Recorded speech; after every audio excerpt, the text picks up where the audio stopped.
Dia kalis bocor. Lagi kalis inflasi.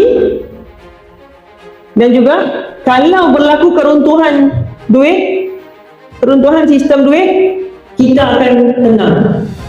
Kalau semua saving kita dalam cash, tiba-tiba diumumkan duit jatuh nilai mendadak, duit hilang nilai, tak tenang kita, habislah.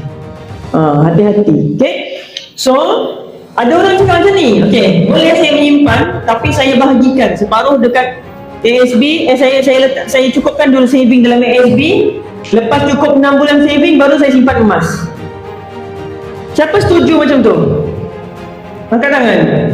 Siapa tak setuju? Angkat tangan sekarang. Yang lain ni? Saya setuju tak menyimpan langsung. Masalah.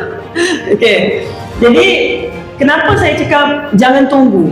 Sebab tuan-tuan, kalau saya tengok sejarah saya beli emas, walaupun saya start lambat 2017, tapi tuan-tuan, saya tengok harga emas saya beli dulu 50 gram, harga dia berapa? 50 gram harga dia RM 9,000 lebih.